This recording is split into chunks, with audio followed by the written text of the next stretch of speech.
You lose 80% of your business in 8 weeks. And I knew there were questions. Is this the end of Airbnb?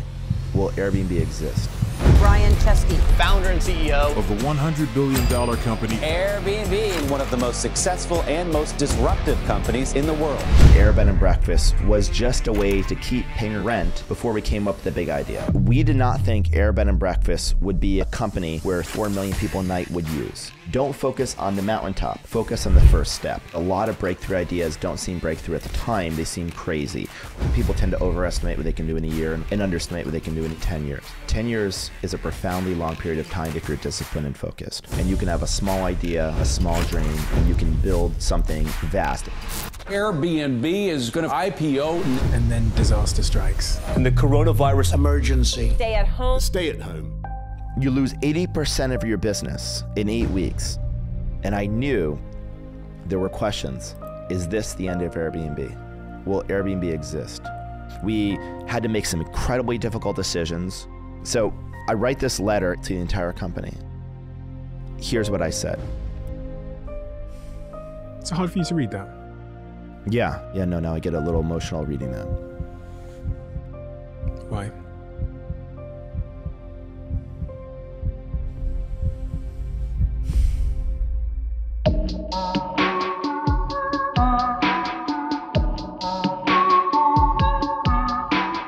Brian, I'm a firm believer that our external world can change and evolve and look different, but it tends to be the case that our internal world is much more stubborn, which is who we are at our core.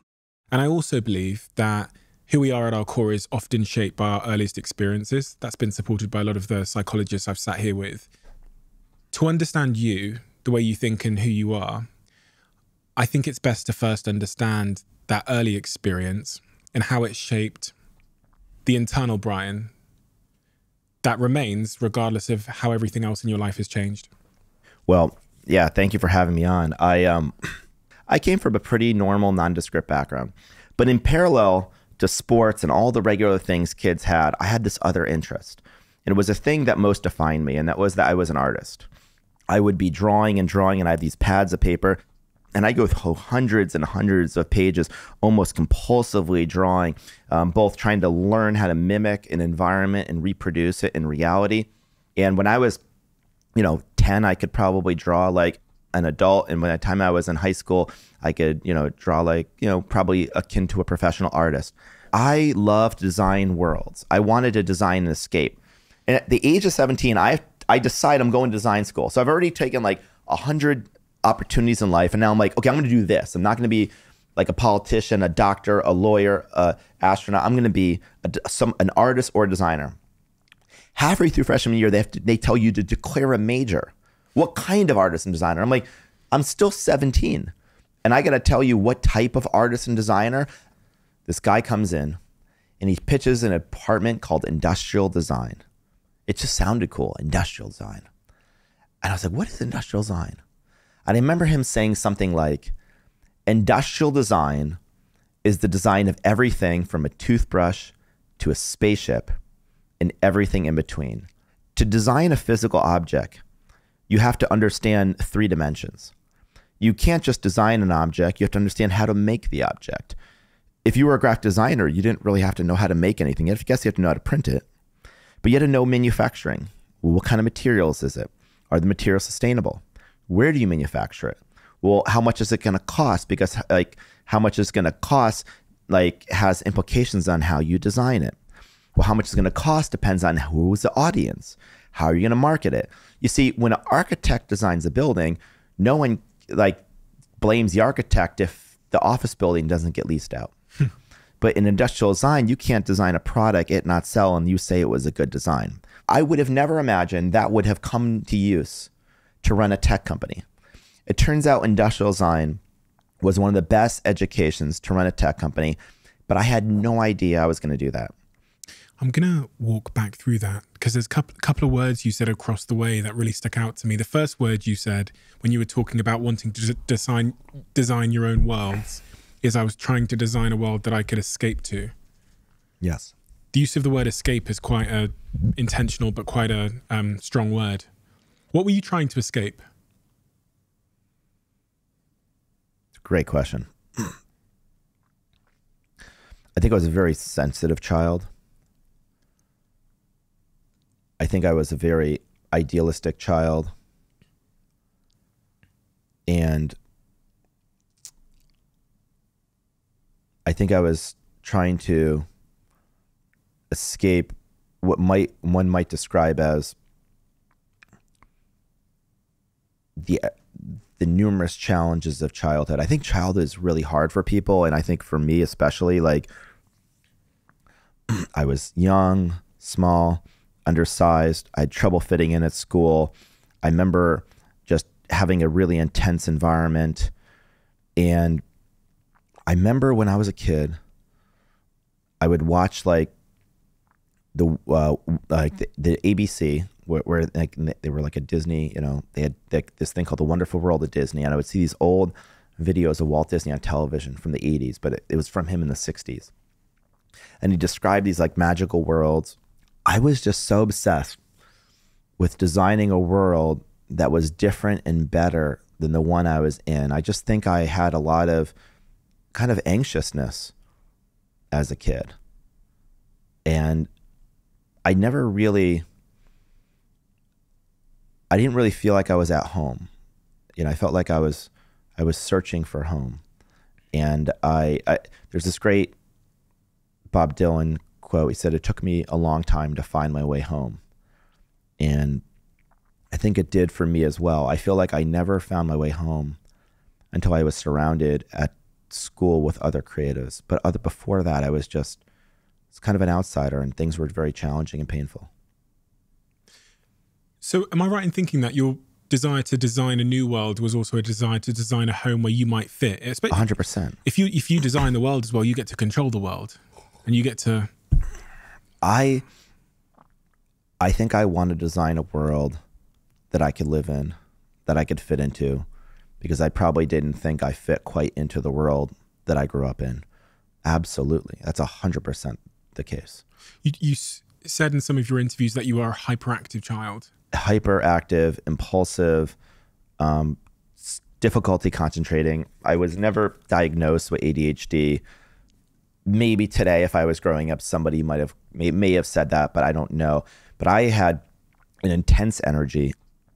I was always trying to do things differently. I remember like in middle school, I would try to like redesign the school curriculum or something, like just kind of interesting, frankly, kind of bizarre things. I was a bit of a performer. I wasn't into acting or anything, but I did a lot of like public speaking, and I would do a lot of creative writing. But I remember I was always different, and different wasn't good growing up. That was maybe the core thing. I think the core thing is I was different. I was different in almost every way, and different wasn't good. I sat here with a therapist, and she said to me, there's two things at a very human level. Her clients are royalty and CEOs at the top of the world and athletes and gold medalists. She says, all my clients come to me with one of two things, and it's usually both. Either they don't believe they're enough, or they feel like they're different. And those two things really haunt people in a world. You know, we're tribal animals, as you know from, I've watched Airbnb's IPO video, and this idea of connection really coming through strongly. We want to belong. We want to be in our tribes. And feeling like you're different, I was thinking about this through the lens of a tribe, means that I don't belong in the tribe. Feeling like I'm not enough means I'm not valuable to the tribe. 100%. And I would think both of those identified. I felt like my entire life, many people have like turned to addiction, and if I turned to one, it was work. And luckily my addiction was very productive. And so no one ever called it that. Like no one says if somebody's working all day and night, especially if they're doing something creative, if you're an successful entrepreneur. And it was mostly made me happy. But the challenge is that if you are doing something, hoping you become something, and then therefore you're going to feel a certain way because people are going to treat you a certain way. It turned out that what I wanted was love, and what I was actually attracting was adulation. And so the problem is we try to seek conditional love. We do something great, we get noticed, and then people show us love and admiration, but it's probably not love or adoration. It's probably adulation. And adulation, I think, is like a cup with a hole at the bottom. And the problem is you fill up the cup, but then something leaks out the bottom. And so it kind of comes down and down and down. You have to keep filling it and keep filling it and keep filling it. And the problem is that, like anything, you can't just keep doing the same acts. You must do even bigger acts. You have to go bigger to get the feeling you had before. I think this is incredibly typical of people, like I know tech entrepreneurs, where a lot of them had challenged the authority, didn't fit in, wanted to be loved, and were really good at something. And it's not to take away any of that, but just to know where it comes from. Now that I know where it comes from, I've been able to have a much healthier relationship with it. I still love what I do, but it's really interesting. My motivations have gone more internal, more intrinsic. Instead of wanting to be super successful, to feel a certain way, part of me says, well, if I've not felt that way, I probably never will. And if no amount of additional status or money or anything is going to make me feel better, because this amount hasn't actually changed how I feel. It turns out that when you go on a rocket ship, you initially, the success and the status and everything makes you initially probably happier because it's new. There's a novelty. And it's distracting. And at some point, you adapt to it. And the moment of adaptation is the moment you probably go back to reverting to the way you felt before all of it. You're not worse, but you're presumably not better. Life is so much more than just climbing a ladder and getting to the top and realizing you're not much higher than you ever were before.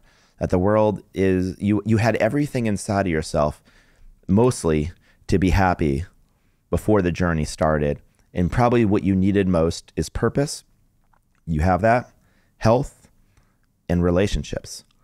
And I think that, a lot of people take the last one for granted, those relationships. And that's kind of probably been my journey.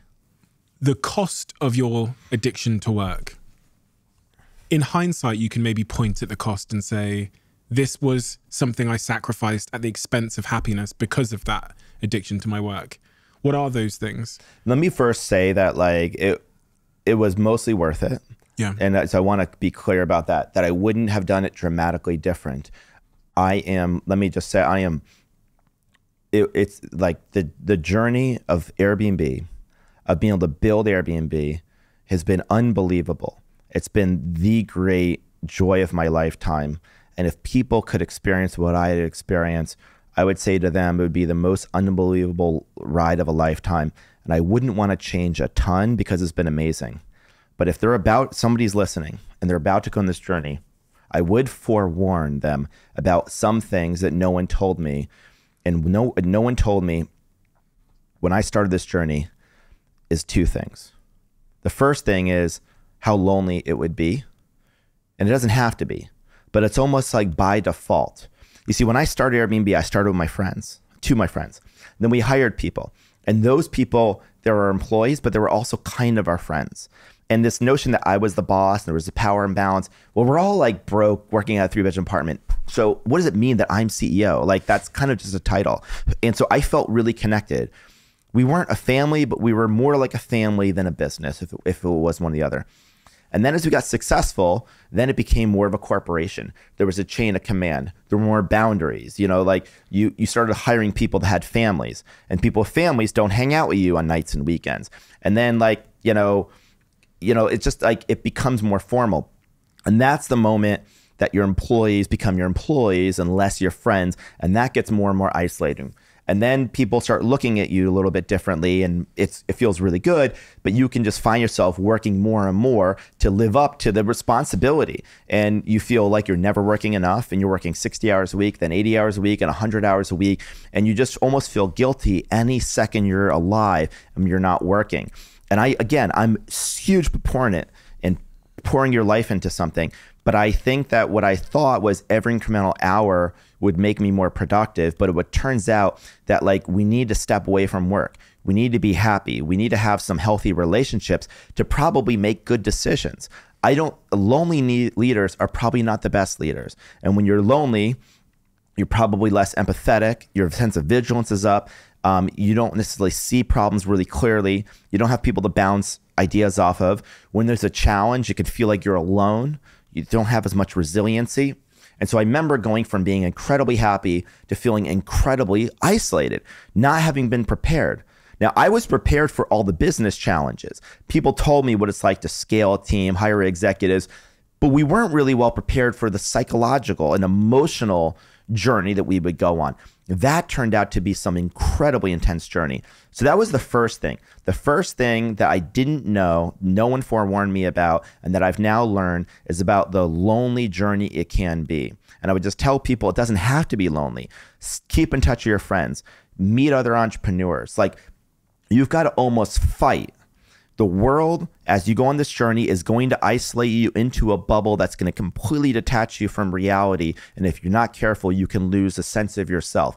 And you have to fight every single day like a person in the ocean without a life jacket, just staying above water. And that staying above water is fighting the temptations of isolation so that you can remain connected. And if you're connected, you're going to be okay. But it's not going to just happen. Most people don't, you don't have to think about breathing. You just breathe. You have to think about staying connected. The other thing is you can't try to be successful to think it's going to solve something inside of you. Being successful, other than maybe a sense of purpose. It turns out having a purpose and serving others and being focused on something, that's generally good for you. Beyond that, no amount of status and power is going to fill something inside of you. Whatever is inside of you that you're missing, you need to probably fill, through introspection. Like, we might call it solitude, connection to self. Or maybe, many of us growing up were kind of lonely.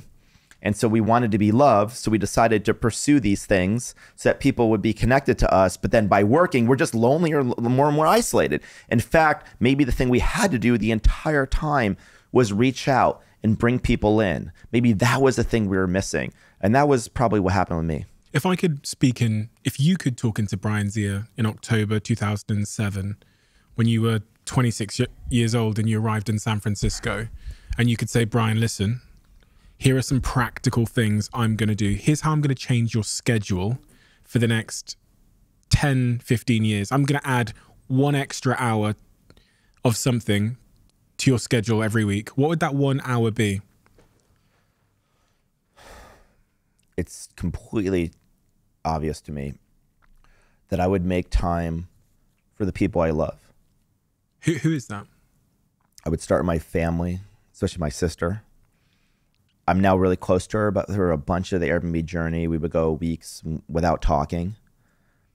For no other reason, I was just busy.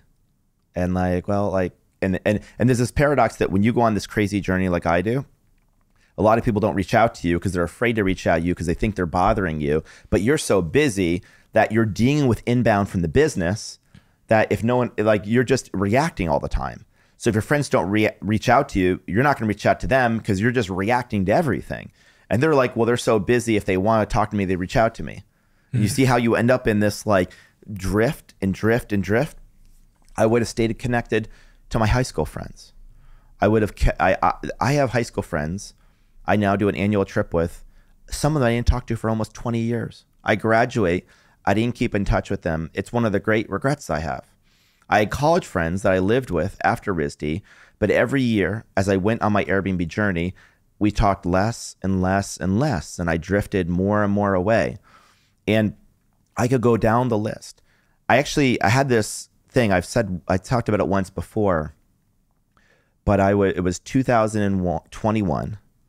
It was like May or June, and I had developed at this point, long relationship with President Obama. He had left office, and he became a bit of a mentor to me, and he mentored me on leadership and business.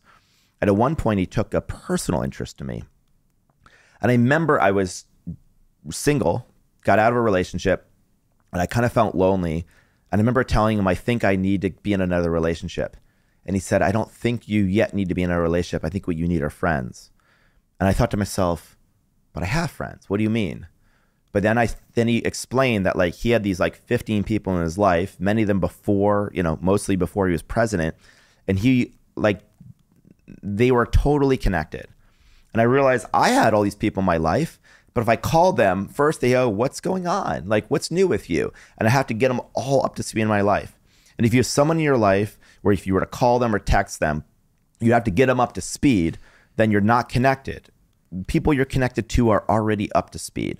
And I actually think that most of us being alone or being lonely is an illusion.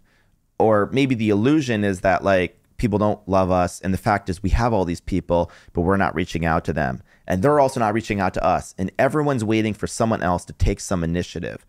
And it seems crazy because we're just a text message away from our entire life. And yet, what do? We open the phone, and instead of texting people or FaceTiming them or like seeing them, what do? Open social media? So opening social media is like going to a dinner party, except you don't go inside, you're looking in the window.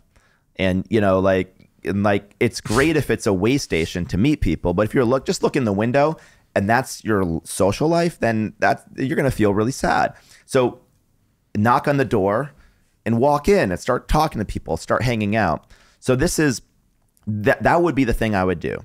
I wouldn't have been totally isolated. I would have stayed connected to my family, my close friends, and really the only other thing I'd say is I'm now friends with a bunch of other entrepreneurs, including you said you had Daniel Ek on the show. And I would call him a friend and I spend time with him and others. So in other words, I would keep my old friends and I would be friends of people in my situation. So Daniel Ek doesn't know the Brian before Airbnb. So maybe he doesn't know the real me, that me, but he does know a different real me that my childhood friends can't know, because my high school and college friends can't possibly know what it's like for me to go through what I'm going through. And I can tell it to them and they can have compassion, but they can't possibly know what I'm talking about. But Daniel can. And Daniel can know what it's like when an executive leaves you, where everyone's kind of, the walls are caving in and you feel like you're not scaling and you're like drowning in this. You know, there's all these things I can describe. We have a shared experience. So I think those two groups are really important. Your roots and your friends from the past and your friends from your present day shared experiences. And there was a period of time where I didn't have either of those really. As you were saying that, it reminded me of a phrase I heard many years ago in a book I read that said, the things that are easy to do are also easy not to do. And as you're talking about the just sending the text is so easy to do, which is also why it's so easy not to do it, because we're always just one text away. So what's the point sending it? But also it reminded me of why I have that sand timer on the wall, on the shelf over there, because it's funny. I think I've lived so much of my life believing that I could do life later. Like I could pick up the relationship with my family later. And then it's almost like we're living through the frame of that we're going to live forever. Like when you look at our decision making, you think, fuck, you're giving like 3 decades of your prime years to building this thing. Like, and we're assuming that we can pick up the rest later and it'll all be there. And that's what I learned. I tried to pick it up later and there was nothing there. I think that metaphor of the hourglass with the sand slowly dripping every day of your life is a window.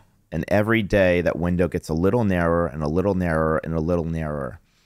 Shall I say the difference though, just with the sand timer? Tell me. Is you know it's dripping, but you can't see how much you have left. Oh, that's a really good point. So and that's why you should almost cover it up, because we can, you know, with the sand timer, we can see how much sand we have left. But in life, I could live for another 6 minutes. And so could you. Or it could be 6 months or 60 years. And yes, that's a profound thought. And you're right. We don't really live our lives imagining if we had a limited time left, how would we live? I like to, an exercise I've done is imagining, you know, at a young age, I had 10 years left. Because if I had 1 year left, I might be so dramatically different that I might not do something sustainable. I might like not work and just only spend time, and that's not sustainable. But I think we always go about life thinking we have many decades. And I think that creates a sense of procrastination. And if you say to yourself, you have this decade, what would you want to do? It gives you enough urgency, but also long enough to have routine to build towards something. And I think that like one of the most important things people can do, 2 thoughts come to my mind. The first thought is that you probably heard this saying, people tend to overestimate what they can do in a year and underestimate what they can do in 10 years. that 10 years is a profoundly long period of time in some ways if you're disciplined and focused. And you can have a small idea, a small dream, a small goal, and you can build something vast. I mean, I've only done Airbnb for 15 years. So you think about what 10 years is. You wouldn't have hired me as your intern 15 years ago. The other thing about 10 years, though, is think about the amazing life experiences you can have with other people.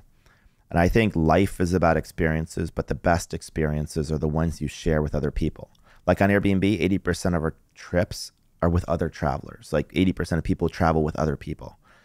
And I think as I think about my memories growing up, I rode the school bus like 180 days a year or more than 10 years. That's thousands of days. And all those memories blend together. I don't really remember those.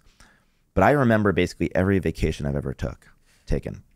I remember the first time I went to this city, the first time I went to that city, and they're burned in my mind. And I think that when I look back on my life, I'm going to remember all the experiences I went, all the places I saw, the friendships and the people I loved and who loved me, and what I poured my heart and soul into. And I think that that is an important way that I've thought about my life. And I made time for some of it. But I think the pressure of being successful made me so focused on trying to climb a mountain that maybe I didn't focus enough on who I was climbing with and who was along the way with me. Bronnie Ware interviewed palliative patients on their last days on Earth. So she interviewed people on their deathbed and asked them what their biggest regret was. Hypothetically, if you had 6 minutes left and I was interviewing you to find out what your biggest regret might be, now, you had 6 minutes left. What might you say to me? I think my biggest regret would be the time I didn't spend with people I love. Maybe making sure those people knew how I felt about them. And then I'm 42. I've created many great things. The one thing I haven't created that I've always wanted was probably a family. I just couldn't even explain exactly rationally why, but it's just, I think humans have many people have an urge to create a family, maybe to feel like they've created something and they can leave something behind. I will have left a company behind, but maybe I could leave more than that behind. So those would be the things that I would regret. But importantly, I'd also like to say, I feel like in other ways, I've lived multiple lifetimes. And I would be filled with so much love and gratitude for what I've been able to experience, because I never thought in my lifetime I would be able to experience what I've experienced right now up to this point. The amount of people I get to meet, the amount of work I get to do. I get to come to work every day to obsess with some of the most creative people in the world. And, most people, they don't get to be surrounded with the people they choose. When you're a CEO, you get to pick the people you're surrounded with. There's something really special.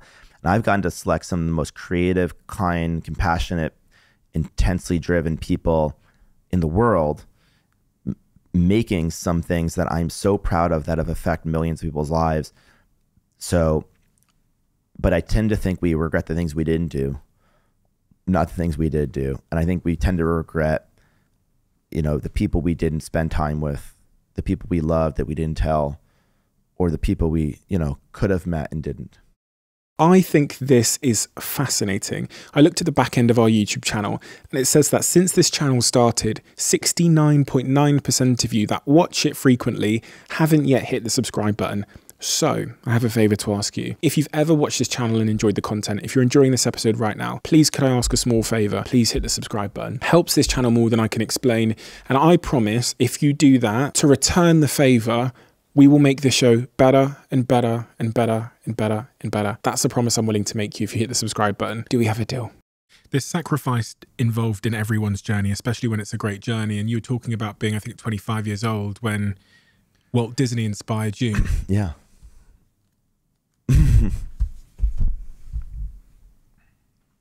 Neil Gabler, I've read this book twice. Yes, I've read this book twice. This book had a big effect on me, and there's two chapters that really affected me. So this is the Neil Gabler book. It's the definitive biography, and it's pretty extensive. It's like over 600 pages, so you can see it. The Walt Disney's biography. Yes, the biography about the man Walt Disney. And there's two entrepreneurs that I've always looked up to more than any others, and those are Walt Disney and Steve Jobs, partly because they built companies that have lived beyond them. But more importantly, they were creative people that were basically running tech companies. I mean, Apple was clearly a tech company. Disney was at the time very much like a technological marvel. The first chapter that really affected me was this chapter, I think it's Go-Getter. It describes the period of time where he moves from Kansas City to Los Angeles. And he's early 20s. He moves to Los Angeles. He convinces his brother, Roy Disney, who I think has like, I can't remember what ailment he has, but he has like this horrible ailment, and they don't think he's even going to live. And Walt says, come to California. It's going to be good for you. And Roy, they were literally brothers. And I always thought of Joe, my co-founder, as like brothers, if we were like non-blood related brothers. But, you know, when you're a co-founder, you're almost like brothers. And him going to LA in the 20s, was like me going to San Francisco in 2007. The gears of the world felt like they were turning there in some really important way. So this book I read right before I started Airbnb. I'm living in Los Angeles. I read this biography and I thought to myself, I don't have to work for someone like Walt Disney. I can try to become something like that. Even if I don't get to that level of scale of success, that's okay. I can do something much smaller, but I can do something like this. And then there was another chapter 4 years into Airbnb called Folly. Folly is the title of the chapter about Snow White.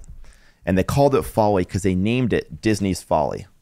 And the reason they named it Disney's Folly is because he bet the entire company on this feature-length animated film. And everyone thought that was terrible. The company's going out of business. And I thought, I was reading that chapter, and that's when a light bulb went off. He basically invented the storyboard for that movie because the movie was so long, right? No one had done a feature-length animated film. They had to storyboard out the scenes. And I remember thinking to myself, once I read that chapter, I said, what if we created a storyboard of the perfect vacation on Airbnb, from the time you book to the time you check in? And what if we literally designed the end-to-end journey? You might call this service design. And this became a guiding light to how we design our service. We didn't just design the screen, the apps, the emails. We designed the experience, the end-to-end experience. Kind of like when I was in industrial design school and we were like designing a ventilator or some product and you're trying to put yourself in the shoes of the user. So this book became very influential for me. And maybe the final thing I'll just say is, like, somebody once said, numbers are the language of business. And I remember thinking to myself, no, language is the language of business. Numbers is just the only way we have to measure them. But that, you ever notice there's 500 companies in the Fortune 500. How many of them are creative people? I don't know how many, but like I might be one of the only ones that went to design school. They have boards of directors. Let's say there's 12 or 10 people per board, so that's like 5,000 board members. How many of them are creative people or designers or people from the humanities? Not many. How many CEOs have creative people reporting to them? Not many. And so we have this world now where many people are dissatisfied with the way the world is.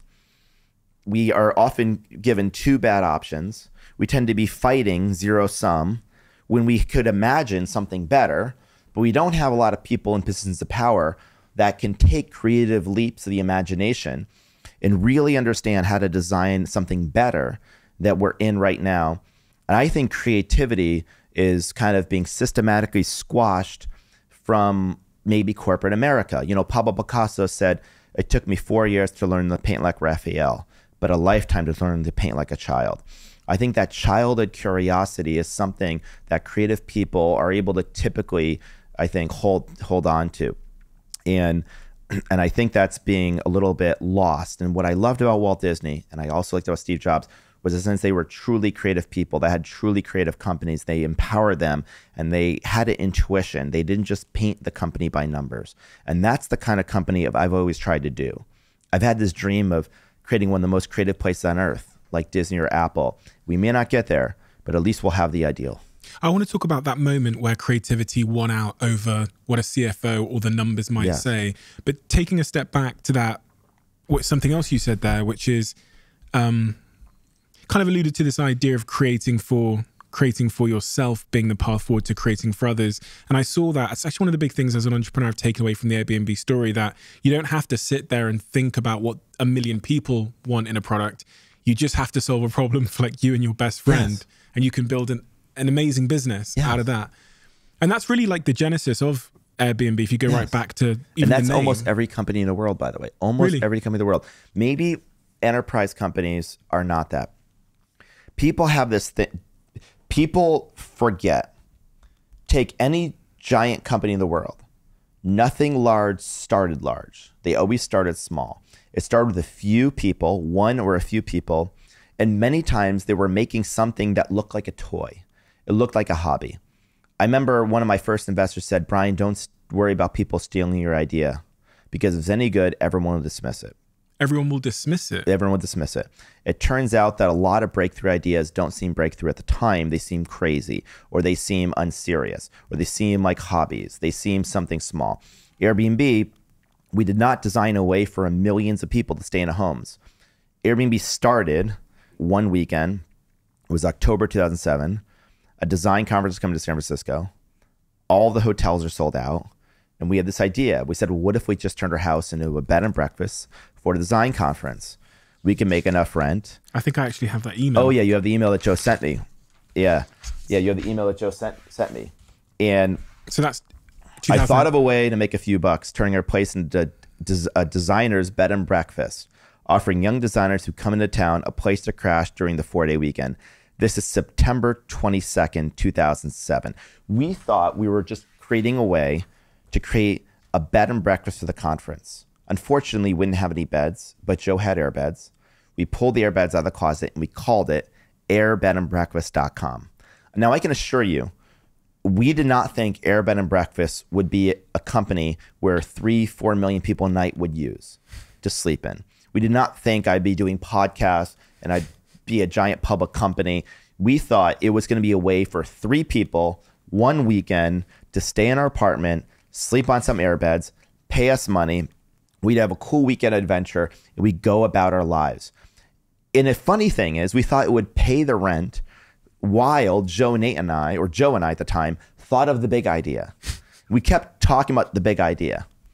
And Air Bed and Breakfast was just a way to keep solving our own problem, paying our rent, before we came up with the big idea. But when I joined Y Combinator, it's a very well-known startup incubator of sorts, the founder, Paul Graham, used to have a saying, and it's the most important advice I ever got, and it's what you were saying, and it's counterintuitive. He said, it's better to have 100 people love you than 1 million people that just sort of like you. If you have 100 people that love your service, when they love something, they'll tell everyone they know. I remember talking to somebody, she loved Airbnb. I'm like, how many people did you've told Airbnb? She goes, I probably told 10 or 20. And their friends standing next to her go, no, she's told like 100 or 200 people. And I started realizing people who love something become your marketing department, and they'll tell other people. And if they tell other people, that grows by what we call word of mouth. So how do you get somebody to love something? I don't know how you get 1 million people to like something at the same time when you're starting from nothing. But I do know how you could get 1 or 2 people to like something. You can meet with them. You can understand what their needs are. And you could design something so perfectly spoke just for them. And you could literally think of them as recruiting one person at a time. If you have a business idea, you don't need to get to 1 million. Before you get to 1 million, you need to get to 100,000. Before you get to 100,000, you get to 10,000. And before 10,000, you get to 1,000. And before 10,000, you can get to 100. So all you have to do, and all roads lead to 100.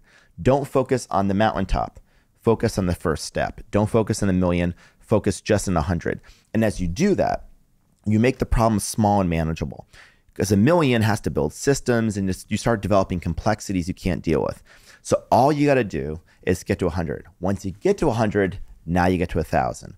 And what you do is when you get 1,000, you just keep going in orders of magnitude, and that job changes. But people get paralyzed because they think they have to make something big. And they're like, well, Apple wasn't like this, or Google wasn't like this. Well, actually, Apple started by selling these blue boxes in the back of like a trunk of a car. Google was this like research project they were going to sell for like low millions of dollars, and they didn't really know what they had. These things all start as unprestigious toys that seem hacked together and they're only made for you and your friends. That's almost always how it starts. And that question there about creativity beating rationality from like a corporate America standpoint, the Airbnb story is riddled with moments where you chose creativity and customer experience over scalability and profits, but that wins out over a long period of time in the story. It always does, doesn't it? I think it's in our soul to be creative. I think most entrepreneurs are creative. It's funny, almost every business is conceived intuitively. Maybe sometimes people have a business plan and they have some like statistical insights and data, but most people when they start a company, they have no data. Like they have no customers, and even no customers, you probably have no data. And so everything is started with intuition, with insights and understanding. And then the problem is, as you get more successful, you get more data. And as you get more data, you get more reliant on the data. And as you get more reliant on the data, you get more derivative, you get more iterative. And data is good. It's what we might call necessary, but not sufficient. But why, if something made you successful, would you abandon it? If you follow your intuition, if you follow your heart, if you had ideas, why would you cease to have them the bigger you get? You don't just have to found a company, you have to continue to refound it, to rebuild it, continue to have new ideas. And I think the difference between Airbnb and a lot of other large multinational corporations is you think of a company like a body. Most companies, it's like they're cut off at the head, they're disconnected from their heart, and they're kind of cut off and they're focused on the one more analytical side of their brain.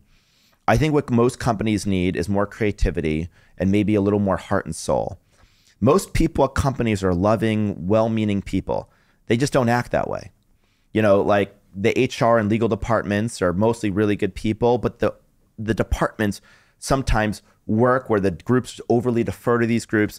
They're very risk averse. They round the edges off it. They cease to take risk, not realizing the biggest risk is we don't change in a world that we know will change. But no one wants to be the one to make a change, to take a risk. The organization starts focusing on itself rather than why it exists, to serve other people. So all these things start happening and you start appointing more and more analytical people. And then pretty soon you wake up and the only people on your board are only analytical people and they only value what can be measured. And the only things you are measuring are measured on a short-term horizon. So the quality of your product, the brand, how happy people are, the vision, whether you're moving in the right direction, are you about to be disrupted in the latest technology? These things are all hard to measure. There's an old saying by a Nobel Prize winner named Linus Pauling. He says, not everything that counts can be counted. Not everything that can be counted counts. So we tend to have a bias towards short-term financial measurements. It doesn't mean they're unimportant, but if you only optimize for them, then you are going to be imperiled, and it's a pretty damn good guarantee that you're going to be irrelevant in the future. So I feel like there needs to be more heart in business, more creativity in business, and not for the sake of the creative people, for the sake of the businesses, for the sake of the world we live in. Don't we want to live in a world that's more interesting, than more exciting? We need to bring the creativity that artists and scientists come together to bring, and it's that marriage of artists and scientists and operators all coming together that I think can design a significantly better world than the one we have in now. We have all of the technology we need to design a better world. We, believe it or not, have all the money we need. We can say we need more money, but actually we could be more efficient and more productive with the resources we have. This is going to require creativity, though. We've got an exciting new sponsor on this podcast, and I couldn't be more excited to announce that we're now working with Shopify. And if there's one tool that I use pretty much every single day in my businesses, that is certainly Shopify. I'm sure you've all heard about Shopify, but for some reason, if you haven't, then Shopify is the commerce platform that is revolutionizing millions of businesses worldwide. Whether you're starting a side hustle, a new project with a friend, or a global business, Shopify has you covered. You guys may know that we recently sold a product on this platform called the Diary of a CEO Conversation Cards, which featured questions from the guests in these episodes. And from start to finish, from launching that product, we used Shopify, a total game changer, makes life incredibly, incredibly smooth when it relates to business, and a tool that my team have absolutely loved using, which is not always the case with technology. We couldn't have launched those conversation cards without it. And if you guys haven't tried Shopify out for yourself, then I highly suggest you do. Head to shopify.com/Bartlett to take your business to the next level today, and let me know how you get on. That's shopify.com/Bartlett. Let me know how you get on. As you may know, this podcast is sponsored by Huel. If you're living under a rock, you might have missed that. I discovered Huel's RTD about 4 years ago. Huel's RTD is basically a meal in a bottle. It is nutritionally complete. It contains 26 of your essential vitamins and minerals. It's got your protein in there, 20 grams of protein. It's got slow release energy in there in the form of those slow release carbs. It's just nutritionally complete. Not only have I got a good relationship with it in terms of health, but it saves my life in terms of those busy days where there's a higher probability of me reaching for something I might regret. If you haven't tried Huel's RTD, you could probably see it in a couple of supermarkets, but you can order it online and the link is in the description below. Let me know which flavor is your favorite, and also tell me if it ends up adding value to your life in the form of making you nutritionally complete on those difficult days. At the very beginning, I saw this email, which I think is really important, because maybe it's the most important thing, because there are going to be people starting companies now that are getting a lot of emails like that. This is from August 1st, 2008. We were, by the way, so let me give the context of this email. So Joni and I were trying to raise money. For everyone trying to raise money, I want you to know that Airbnb was trying to raise $150,000 at a $1.5 million, I think, post-money valuation. I'll give you that right now. Exactly. And here's one of many rejection letters. Hi, Brian. Apologies for the delayed response. We've had a chance to discuss internally and unfortunately don't think that it's right for fill-in-the-blank investment firm from an investment perspective. The potential market opportunity did not seem large enough for a required model. Now, I want you to just put in this perspective. Airbnb handles nearly as much money as the entire GDP of the country of Croatia today. One in about every $1,500 spent in the world, about $1 spent on Airbnb. That's a pretty large market. And our business is pretty much the same idea as the idea that we proposed that person who said our market opportunity wasn't large enough. So there's probably a myriad of lessons in that, aren't there? And I think that it's a reminder that the world doesn't just change, or at least it doesn't just transform towards our dreams, ideals, and ambitions. That requires certain types of people. We might call them entrepreneurs, inventors, all sorts of people in different domains that believe the world could be a little different than the one that they live in. They have the audacity to believe that they can do it. And they have the ability to convince other people to go on that journey with them. But along that journey, everything's going to be different. You're going to get lost. You're going to be cold. You're going to have like obstacles. Things are going to attack you. You're going to fall down pits. And the question is, when people are cold and they're shivering and they're not sure what to do and you're running out of resources and rations, can you find your way up that mountain? Do you know why you're going? Can you invent all these different apparatus? Like there's a stream you can't figure out. You can build a bridge to cross the stream with the limited resources you have. Can you recruit people along the way? And can you beat the drum? And when people are tired and they say, I want to sleep, you say, yes, we're going to rest, but we got to go. Just 500 more steps. I know it's right over the edge. I think we can do a little bit better. And can you push people outside their comfort zone? Not enough to hate you, but enough to feel like a trainer. You're like 3 more reps and you don't want to do it. And then that very moment, they're not your friend, but at the end of the workout, you're like, thank you for pushing me that hard. This is that kind of person. And can you take divergent ideas that no one's ever seen before and just continue to reformulate them? Could you store these ideas in your head, 1,000 competing ideas, and just reformulate them in your mind? It turns out this stuff is difficult, but you can work your way up there. Most people watching this have the skill set to be an entrepreneur. Not everyone has the skill set or the desire to run a giant company. I don't think everyone needs to do that, but a lot of people have the skill set to do something, to start something. This is what you need to get up the mountain. And the problem is, imagine we got up the mountain and then somebody was dropped from a helicopter, having never walked up the mountain, and you tell them, okay, now you lead this group up the next mountain. Can you imagine how hard it'd be for that person to drop from the sky? Or maybe they joined a third of the way up the mountain, but they weren't there at the very beginning. You see, a founder brings 3 things that a professional manager doesn't have. The first thing a founder has is they're the biological parent. So you can love something, but when you're the biological parent of something, like it came from you, it is you. There's a deep passion and love.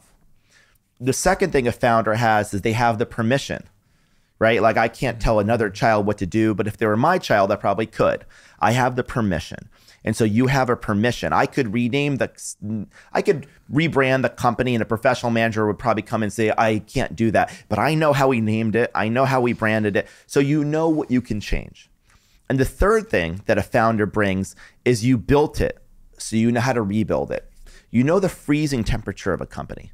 You know what temperature it melts. You know like what this looked like before it was tooled, where it came from, the alloys, where they were sourced from. You're not just managing it, you're building it. And the problem is professional managers typically don't have any of those three, at least not in the abundance of founders. But the problem with founders, there's two problems. The first is most of them cannot scale to run a giant company.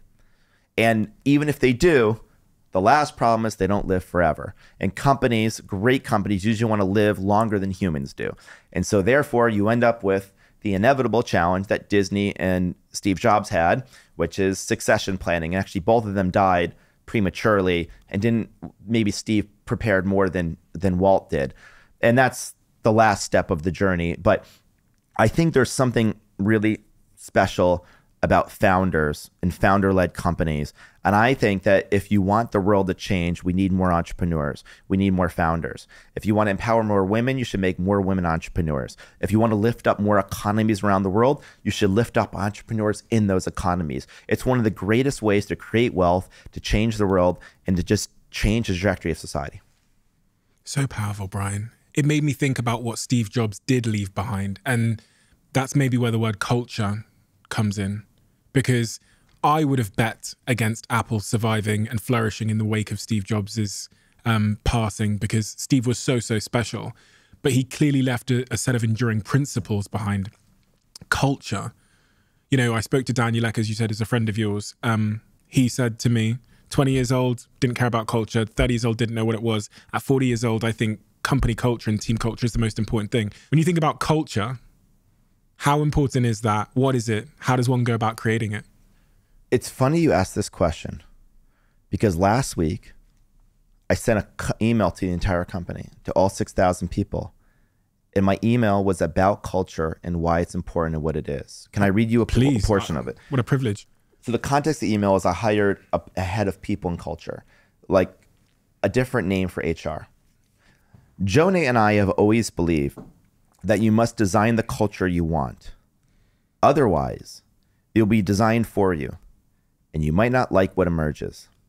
The people and the culture they create are at the heart of Airbnb. Simply put, culture is what creates the foundation for all future innovation.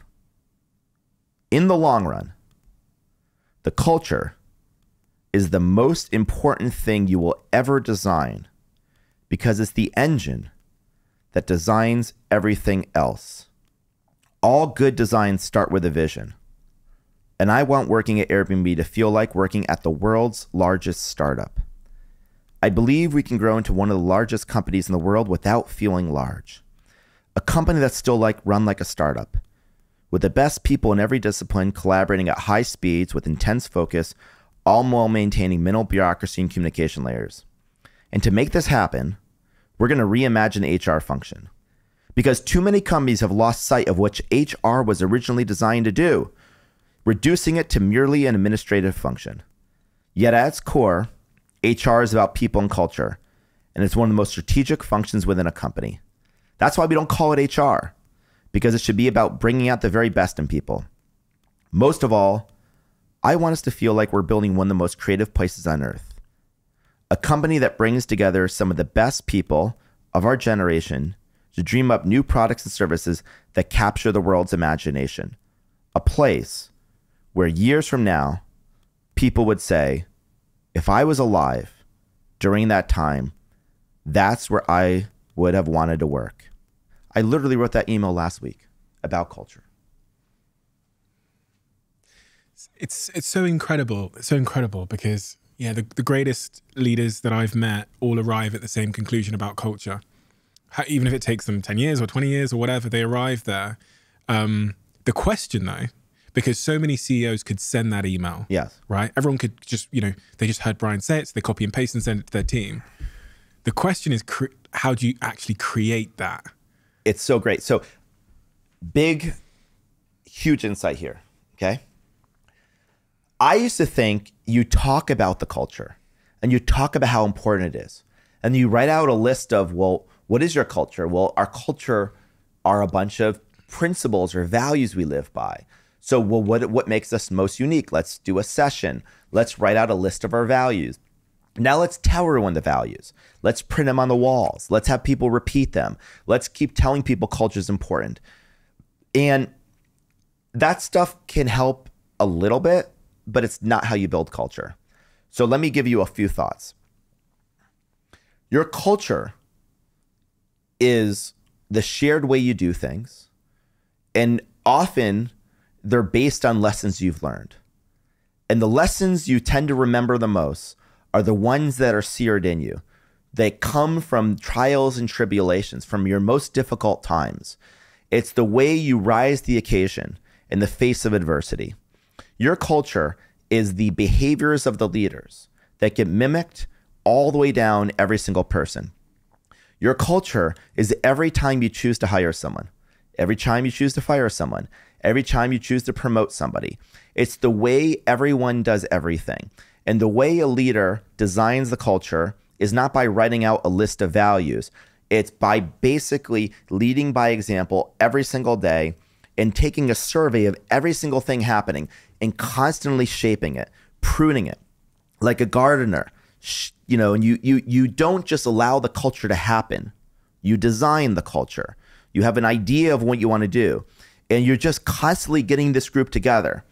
You might have a culture of excellence. And a culture of excellence means I review all the work and I say, not good enough, not good enough, not good enough.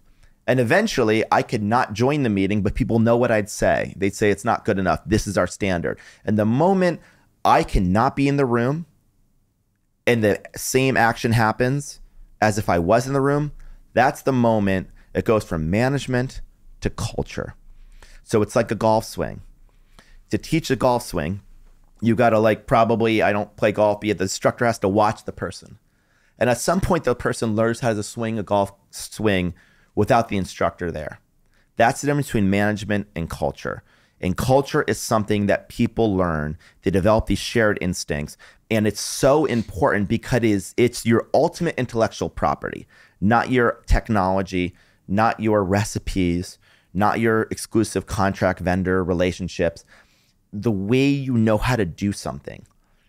That is the most important thing a company has, because all a company is a bunch of people, a bunch of money, and a direction that those people are using those resources to go towards. People, resources, strategy. And the culture is a thing that bonds those things together. You're the smartest person I'm going to get to throw this idea of culture at. So I wanted to throw it at you because a week ago, I started thinking about it when I was asked the question on stage. People, because in a post-pandemic world, are now trying to figure out if they're remote or in office or whatever else, trying to figure out their company culture. And I came to the conclusion that you shouldn't try and create your company culture. It is already there if you look closely and try and figure it out. And here's what I kind of concluded, that if someone's trying to figure out what their company culture is, think about the problem you're trying to solve in the world. Then from there, reverse engineer the behaviors you need to solve the problem. Then from there, reverse engineers the philosophies and values you need to create those behaviors. Then from there, implement the fucking things. Yeah. Hire the people. So through the lens of this podcast, how do we become the best in the world at what we do? Best podcast in the world. The behavior we need, because we're dealing with algorithms that changed all the time, is this experimental mindset. We need to constantly be leaning in every time something changes. That's the behavior we want. So one of our values is what we call 1%, which means that we obsess over the smallest details. And then how do we implement that into the business? Well, we have a head of experimentation in this podcast, full-time. We have a full-time data scientist. If you said about the vibe in the room, and I said the AI thing glued under the table, recording the conversation with the trackpad. So that's like our company culture. It was the behaviors we needed, the philosophies that created, and then the systems, processes, and people we then hired through to make sure that we achieved that. Does that roughly, you're the first person I've ever said that to, that roughly makes sense? And please interrogate it for flaws, because I need to improve my thinking. I think it's essentially correct. And I think the one thing I would add is when we say behaviors, because I agree with the word behaviors, but I want to like round out behaviors because for just a second. I used to think behaviors as the things in addition. We used to say the what and the how. This is something I always got wrong. There's what you did and how you did it. And people tend to think of the what as competency, how well you did your job, and culture is how you went about doing it. And like, so were you a jerk? Were you nice? Did you make people around you better? And I don't think that's accurate. That's what I used to think. There's the what and the how. It turns out the how you do something creates the what. In other words, you can't break the core values and succeed at making something, but like trample on people along the way.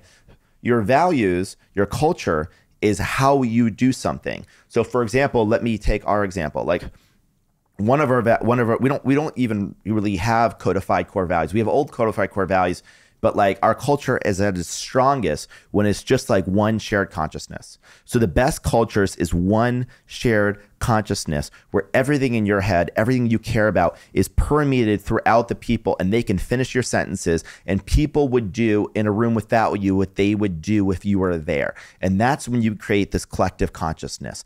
So my thing is the culture starts with the intersection of what your vision is and what your personal values are and how you want to lead. And to use this, I just want to give one very concrete example of where I left this out. I'm a perfectionist.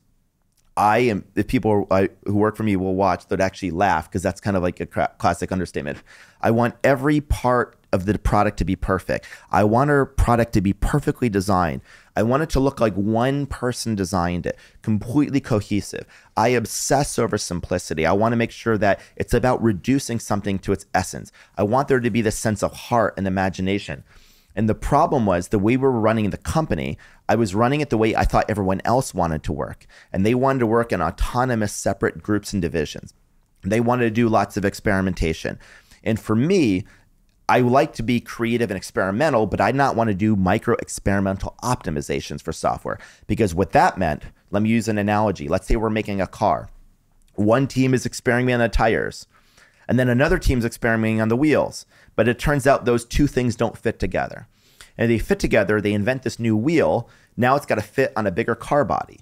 So now they got to go to the car body team and change the shape of the car. But that makes the car, I don't know, maybe heavier. They need a different battery. So now they go to the battery team. The battery team says, well, we need to manufacture a new battery. But now they need to actually capitalize that. So they go to the finance team. And the finance team goes, well, we have to go to the IR, investor relations, to say, we need to explain, we need more money. It's just a metaphor. The metaphor is that you're all in one team, rowing together. And I realized that we needed to be totally integrated. So I did some things that no one else did. I said, well, there's no more divisions. We're going to be run like a startup. We have a design department, a marketing department, an engineering department, a sales. And this is how every little company is run. And almost no large companies in the entire world are run this way. People say you can't run a giant company like a startup. But I wanted to do that. And I know Steve Jobs had done it that way. And it's like, I'm going to try to do the same thing.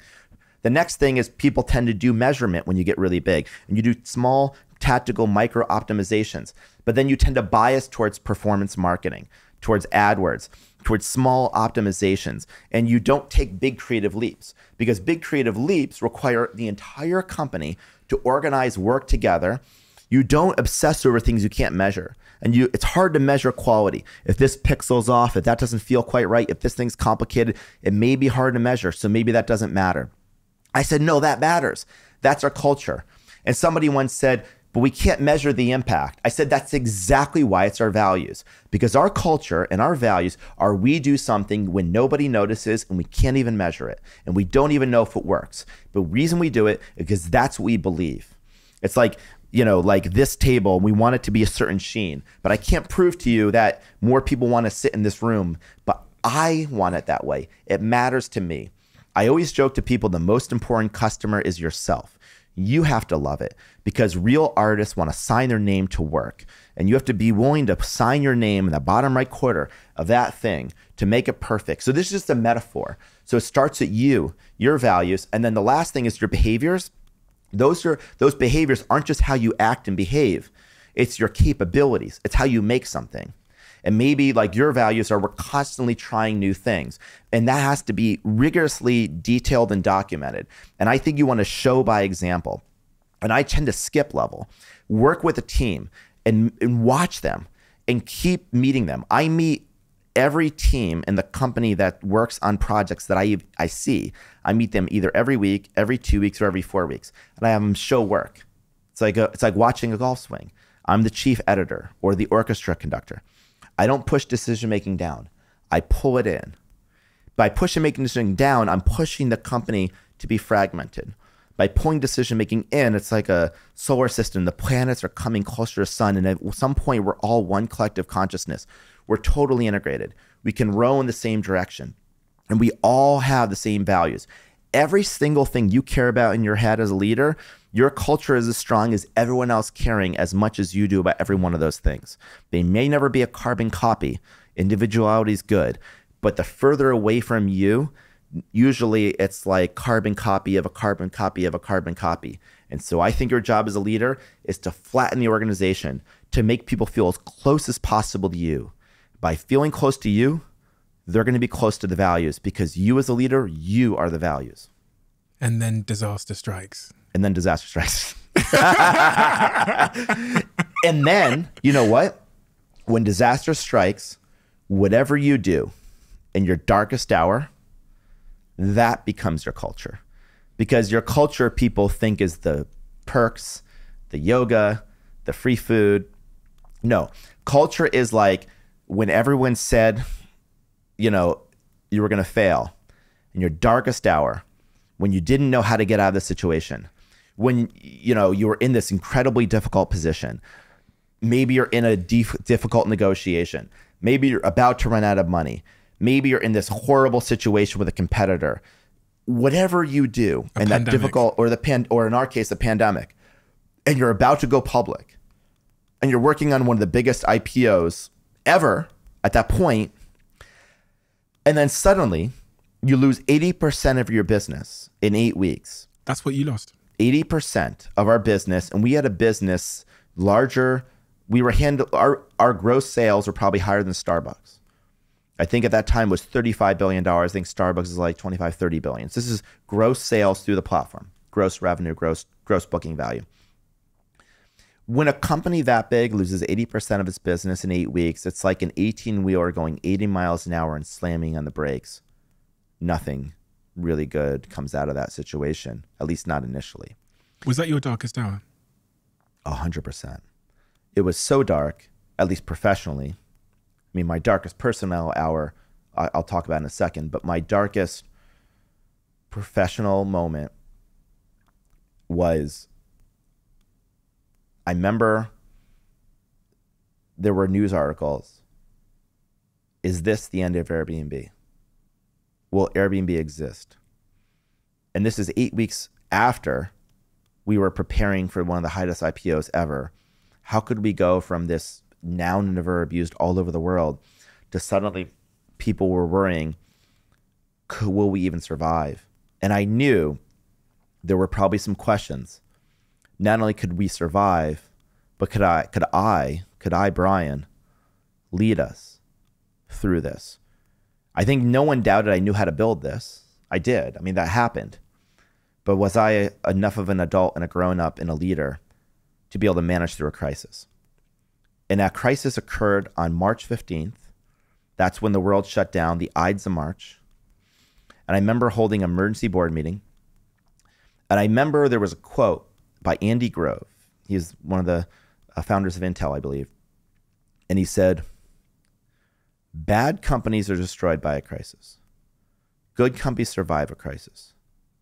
But great companies are defined by a crisis. And I told our board that we're going to be that third category. See, everyone was like, oh my God, why us? And I was like, no, watch us. And I told myself at that moment, this is our defining moment. I had no evidence that this was our defining moment. But I said, this is our defining moment. And I said, what's about to ensue over the next 6 months will be the best 6 months in the company's history. We are going to redefine every part of our company. So I learned a lesson in a crisis. You make principled decisions, not business decisions. A business decision is you make a decision predicting the best possible outcome. A principled decision is irrespective of the outcome. Maybe you have no idea how the outcome is going to play out. How do you want to be remembered? What's important to you? I wrote a bunch of principles. Some were pretty simple, like act decisive and fast. Everyone, by the way, data-oriented people really struggle in crisis because the data has changed and they don't know what to do and they are uncomfortable making intuitive decisions. You better do that in a crisis. The second, as I said, act with all stakeholders in mind. A lot of people suddenly, they don't think about everyone and they get really cold and heartless. I mean, that's a temptation and you should not do that in a crisis. Always imagine, how do I want to be remembered in history? Maybe history won't remember you. Maybe we're not important enough to be remembered, but pretend like we are. If we had to be remembered, how do we want to be remembered? Act decisive with all stakeholders in mind, preserve cash, win for the next travel season. People said travel may never come back and may not come back forever. I said it will come back and we're going to win. And I think the final thing is to remember that a crisis is a terrible opportunity to waste. If you tell yourself, this is my defining moment, then that creates an optimistic mindset. And that optimism is what everyone looks to, because in a crisis, the hardest thing to, you know what the hardest thing to manage in a crisis is? This is what I learned. Wow. It's your own psychology. It's not the employees. It's not the financials. It's your own psychology. Because if you think you're screwed, people see in your eyes and they say, well, you have the most information, so we must be screwed. But if you're optimistic, and that optimism is rooted in reality, some basic facts that people still want us to exist, and here's why, then that optimism is going to be the conditions for creativity. And you damn well need creativity in a crisis, because in a crisis, you often have like two bad options. And you sometimes want that third path. And that's what creativity is. Oftentimes in life, creativity is that third path, that third road that doesn't exist, that you pave with all the components that weren't ahead of you. So that's what we did. We rallied the company together. We got in a foxhole, basically, and we rebuilt the company from the ground up. We had to make some incredibly difficult decisions. We had to reduce the size of our company by 25%. History will always remember how you did that. I hope so, and I hope they remember it well. I remember it. I read it 1 hour ago before you came here. I read every article about it, and you were Can I read the ending of it? Yeah. So I wrote this long letter when I never thought I would, and I just want to read the ending of it because I'm going to read just the close, the last 3 paragraphs. So I write this letter informing the company of a layoff. This is, obviously very difficult, and actually in a pandemic, it's pretty traumatizing because it's uncertain, you're isolated, you're by yourself maybe, and you don't know if you're laid off in a pandemic, who's hiring, because the economy slowed down and we were in a recession. So I go through this email, I write out all the benefits. I'm not going to read the whole thing. I want to just fill the gap for you though, because okay, the benefits you gave, I read it upstairs, the benefits you gave people were unlike any other company did. The way you looked after their mental health, the way you offered to maintain their healthcare in the US, people lose their healthcare if they lose their job. I looked at it and thought, fucking hell. We created an alumni directory where if you were laid off, you could opt into a public directory. We'd publish your information and we'd point recruiters to your information. And we ended up getting like hundreds of thousands of recruiters and people ended up visiting those profiles. And a lot of those people got rehired. I was even calling CEOs. And I remember, this is how I want to be remembered. I only remember that when I'm imperiled, we're in our darkest hour, I'm not just worrying about how we will survive. I'm trying to call CEOs of other companies to see if they can hire our people. But I want to read you what you made a long-term decision in that moment. Yeah, it's so clear. Well, I asked, how do I want to be remembered? CFOs wouldn't have made, like, I'm not saying CFOs in general, but finance-focused data people would never have made those decisions. It's nothing. Yeah, and the lesson isn't that finance isn't good or data isn't good. It's that making decisions solely on a financial basis are usually not good. Finance is an input. I appreciate my CFO and the finance team at Airbnb more than I ever have before the pandemic. Before the pandemic, I did not have nearly as healthy a relationship with my CFO. I saw them as somebody trying to control me and say no to me. And once the pandemic hurt, I said, thank God there are constraints. But you should never only make a decision based on purely financial reasons. So I end the letter, and here's what I said. As I've learned these past 8 weeks, a crisis brings you clarity about what is truly important. Though you've been through a whirlwind, some things are more clear to me than ever before. First, I'm thankful for everyone here at Airbnb. Throughout this harrowing experience, I've been inspired by all of you. Even the worst of circumstances, I've seen the very best in you. The world needs human connection now more than ever. And I know that Airbnb will rise to the occasion and I believe this, because I believe in you. Second, I have a deep feeling of love for all of you. Our mission is not merely about travel. When we started Airbnb, our original tagline was, travel like a human. The human part was always more important than the travel part. What we're about is belonging, and at the center of belonging is love. To those of you staying, one of the most important ways we can honor those who are leaving is for them to know that their contributions mattered and that they will always be a part of Airbnb's history. I'm confident their work will live on, just like this mission will live on. To those leaving, I am truly sorry. Please know this is not your fault. The world will never stop seeking the qualities and talents that you brought to Airbnb that helped make Airbnb. I want to thank you from the bottom of my heart for sharing them with us. Brian. That was... It's hard for you to read that. Yeah, no, I get a little emotional reading that. Why?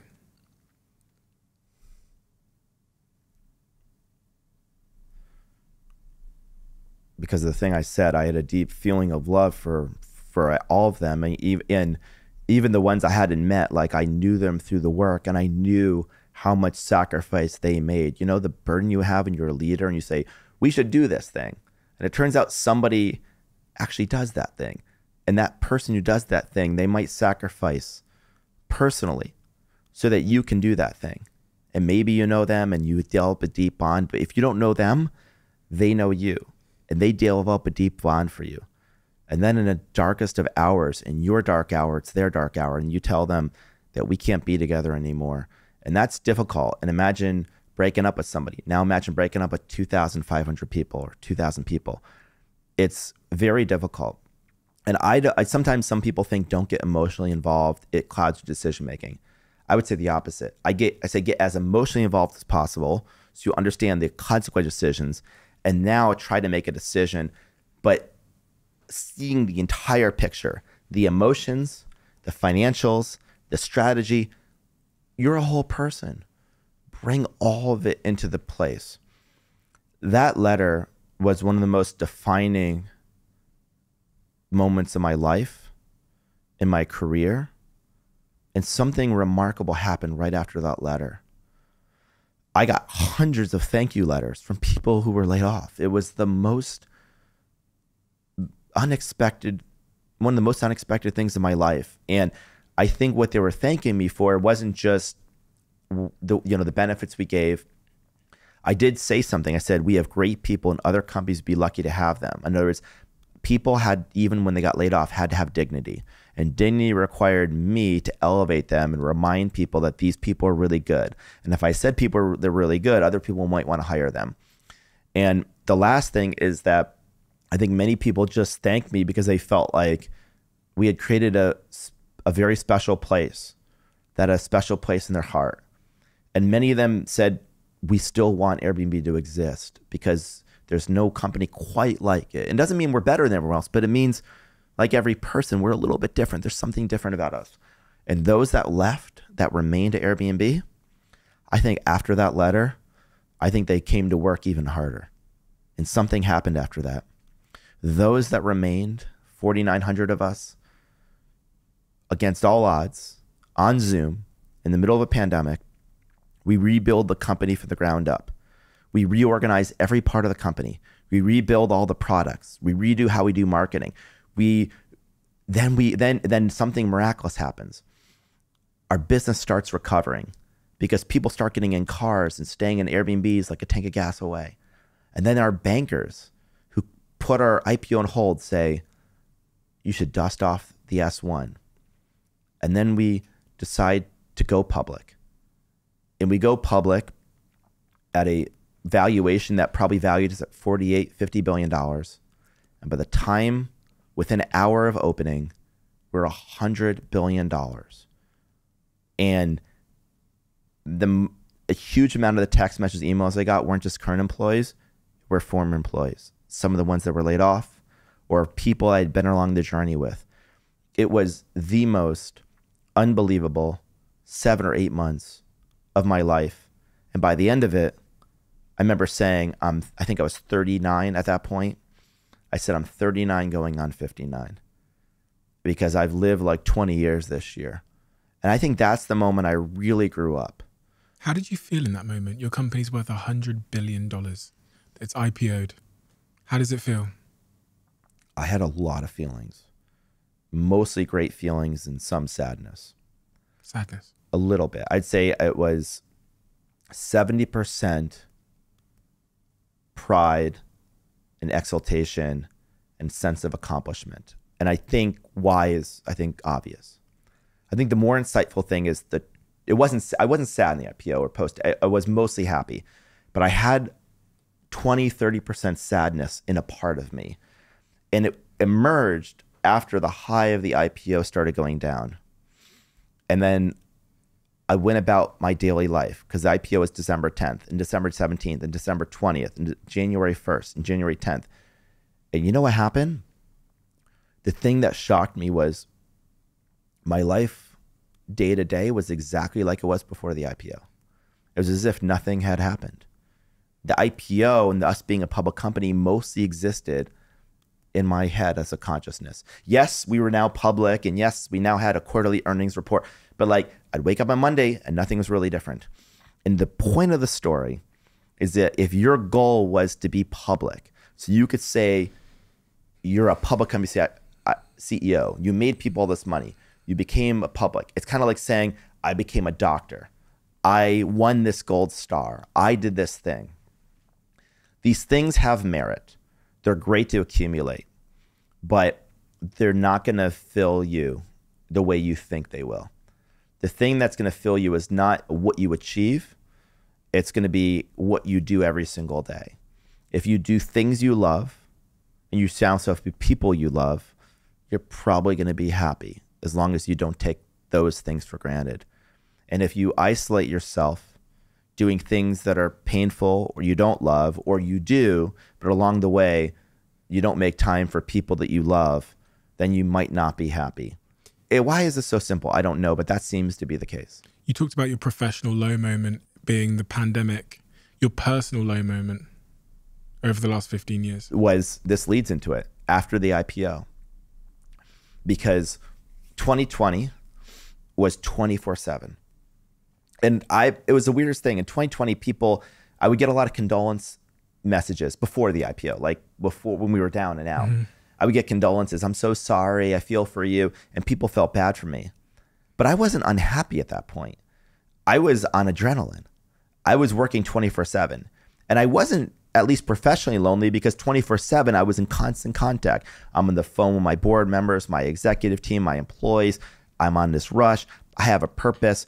Maybe I'm totally isolated. Maybe I'm totally disconnected from friends, but I'm in the field of battle. So I'm not thinking about that. And it's okay that I don't have time for that because we're sheltering in place and everyone's working and I don't feel like there's not something I'm not getting. Like, of course. And then we become a $100 billion company. We go public. We're no longer in crisis. Suddenly I have weekends free. I have evenings free. I can choose to fill it with work, but I know I don't have to. And that moment, that's when I don't have the rush, the same level rush. I don't have the adrenaline. I'm at the top of a mountain. And now I say, what do I do now? And who do I do it with? And that was that moment of isolation that I'd been working for a year and a half, from probably March of 2020 to like May, June, July, August, or some general period of 2021. And I was working basically 16 hours a day, 7 days a week. I knew it was a singular period in my life. I don't regret a minute having done it. I'm thankful I did not have like personal responsibilities like a family at that point, and I could dedicate.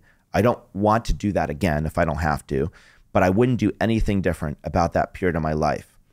But the moment that period ended, this deep sadness came in, because now I'm like, well, I can't just keep filling it with work. And that's when I realized that I don't want to say like overly, and I don't want to say I design my personal life, but what I could do is design how I spend my time. I can be intentional, and I can be intentional about spending time with people that I love and people I care about.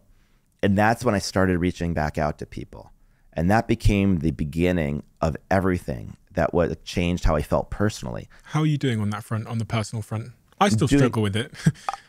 I can't say I don't struggle. I'm doing much better. I've made so much progress. I feel pretty healthy. Like, I exercise pretty regularly. So I'm like pretty healthy. I don't really drink alcohol very often ever. So I'm pretty healthy. On the friend side, actually, this is a funny story. When I was turning 40, I was going to throw a big birthday party. And then because of COVID, I think it was the Delta strain, or I ended up not throwing a giant party, having a small party. But for the first time in my life, I had to write who all my friends are, because I had to send an invite list. And it's kind of like if you're like going to get married, people have to create a wedding list. And maybe in your life, you've never written who all your friends are. Why would you? And the crazy thing is, as I wrote a list of my friends, I started realizing how many I hadn't kept up with. And so then I literally went down the list of like dozens and dozens of friends. And now I'm pretty disciplined about staying connected to people. But romantic relationships. I was in 2 relationships over the course of 9 years. They were very long relationships. So I spent most of my 30s in 2 very long relationships. I'm single now, and I've dated some, but that's probably something I need to make more time for. And it's definitely like more complicated for me today than it was when I was in my early 30s. Like, you know. Is it hard for someone like you to meet someone? I think the part that's like kind of interesting is like,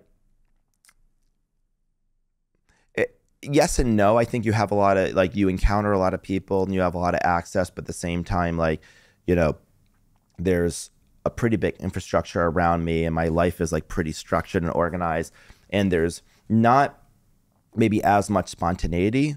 Like, I'm not just gonna like bump into somebody at the grocery store as frequently as I used to. Like, not to say that's where you meet somebody, but you know what I'm saying? Like, there's a little less spontaneity. It's definitely not the easiest. It's not the easiest thing, but I'm not sure it ever is easy. I think there's always this happenstance that occurs. So, you know, I kind of said, like, my job isn't to like try to find somebody. My job is to, it's kind of like, I wonder finding a partner is similar to finding what you want to do with your life. Some people say follow your passion. And I always say, but what if you know what your passion is? I think the better thing is to follow your curiosity. But your curiosity is something you must actively participate in. You must actively put yourself out there in situations to discover what you love and who you love. And be open-minded. And be open-minded, knowing that you might not predict what you want, and that you might not have a type, because to have a type is to be so prescriptive that you think you know exactly what you want. Well, if you knew exactly what you want, you'd probably already have it. You said a second ago, the vision really actually starts with the founder. You've gone through a lot of personal changes over the last couple of years. And that's sort of inspired the next chapter of Airbnb, it seems, about connection and being more than just people renting out their houses. What is that next chapter for Airbnb? So I think when people see Airbnb on the surface, they see homes. Most of those homes are empty. And the reason you book them is because you can save money. Maybe you can live like a local. You can have these really cool, memorable vacations. But, you know, it's a space. And I think that the center of gravity of Airbnb, over time, I like to shift from the spaces to the people. I think at the end of the day, we're not just a service. We're not just a product. I think what I'd like Airbnb to become is more of a community, more of like a global travel community. And I think in that community, I imagine that everyone will have this really robust profile, and with this rich identity system. So we know who everyone is and everyone knows who everyone else is, which I think is the foundation of trust. The profiles are really rich with public information and personal information, like preferences. And you come to Airbnb not just to find a space, but because Airbnb, the app, the brand, the company, you feel like it really knows you and understands who you are and really what you want. And maybe initially for travel, but eventually you could go beyond travel. And then our job as the app, the brand, the company, is to be like the ultimate host. And what a host does, like what does a host at a dinner party do? They don't just offer you food. They like, oh, hey, like meet John, meet Sally, like meet each other. And so you can start to connect people to places, homes, experiences, service, all different types of things. And that we can use great design and the latest technology to really be able to match and connect people all over the world. And if we're successful, then, I think we can push against this dark cloud of, loneliness that has been, casting shadows over society all over the world. I mean, literally right before this, the reason I'm in a dress shirt, I took my jacket off, was I was at 10 Downing Street, but I wasn't meeting the Prime Minister. I was meeting some of his members of his staff, including the Minister of Loneliness. They have a Minister of Loneliness. The fact that the United Kingdom needs to have a Minister of Loneliness, and probably many countries do, tells us that it's not just older people that are lonely. In fact, some of the loneliest people in the world are teenagers. This is crazy. And why is this? It's because the mall is now Amazon, the theater is now Netflix, the office is now Zoom, and it's not the fault of any of these things. I think these are all great inventions. I had this vision once, like, what is my purpose at a professional level? At the most fundamental level is to help bring people together. That's kind of what we do at Airbnb. At the most fundamental level, maybe we bring you together with your friends to travel. Maybe you bring you together people from other cultures you've never met before. If we can bring people together, I think we can reinforce these two core ideas that we've had since the day we started. The first is we believe people are basically fundamentally good. Like children, most children are good. You were born creative, curious, open-minded, loving for the most part. I think that we have the ability for goodness inside of us. And the other thing is, I think you said this in the beginning of our discussion. People are basically 99.9% the same. In fact, genetically speaking, that we know that's true. And the thing I'm surprised by is not how different we are as I travel the world, is how similar we are. And that 0.1% that makes us all different, we might call that diversity and culture and heritage. And we use all these different words to describe that 0.1%. But as you spend time with those people, you're going to realize the shared humanity we have. And if we believe the 99.9% of the people were the same, then it would be really hard to hate someone else. Because how could you hate someone that's 0.1% different than you? That would seem kind of pointless. And that suddenly you would find this common bond. So that's kind of at a conceptual level where I'd like us to go. I'm not saying that's who we are, but that's saying at a conceptual level where I'd like us to go. The direction of travel. The direction of travel, and maybe even one day beyond travel. No pun intended. Exactly. Oh, I like that. Brian, we have a closing tradition on this podcast where the last guest leaves a question for the next guest, not knowing who they're going to leave the question for. Oh my God. So they've left this in the official diary of the CEO for you.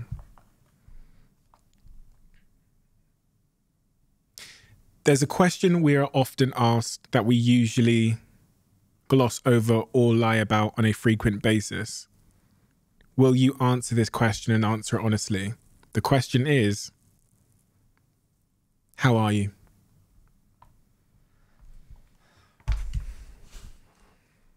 I would say the feeling that I have right now is one of feeling loved.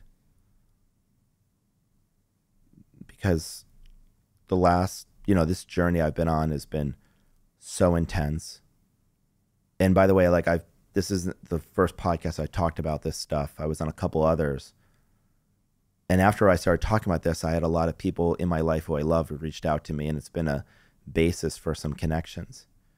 And what I've realized is I was never as alone as I thought I was. And I had so many more people in my life than I realized, and they loved me more than I ever knew. It's kind of funny. We often wait till after people die to tell them how much we love them at these services, hoping maybe they're watching.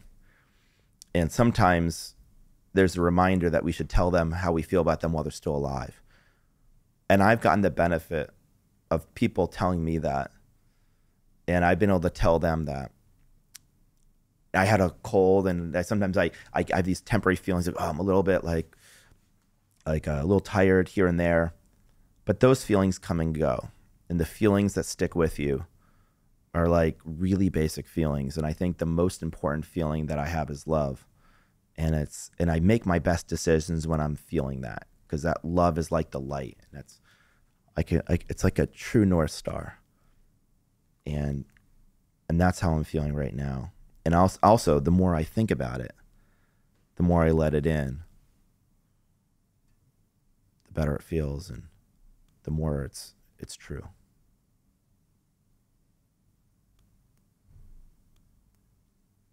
Brian, thank you. Thank you very much. You are one of a kind, that's for sure. And you're one of a kind in the most important ways, because, those people that are different, that think differently, that see the world differently, that are able to go back to first principles and design a new world and believe in the ability for us to design a new world, end up doing that. And just from sitting here with you over the last two hours, whatever it's been, I see someone who has the potential to do exactly that, design a new and better world, and also believes in it. And in doing so, inspires others to believe that that's possible too. That is a truly special thing. I've interviewed a lot of people. Not everybody has that, but you're born with it. And the cost of that, so clearly to me, is the feeling of being different. Yes. It's also probably a struggle to form connections in other ways where other people might do it so seamlessly. Yes. But from a societal perspective, the sacrifice you make in being different is one that society will owe you for long after you're gone. And it's a worthy sacrifice. It's a truly worthy sacrifice, because if there was ever a time, as you said, with the loneliness that Theresa May appointed, that we needed someone to be thinking about bringing people together and designing a new world, as you tried to when you were a young boy, it is now.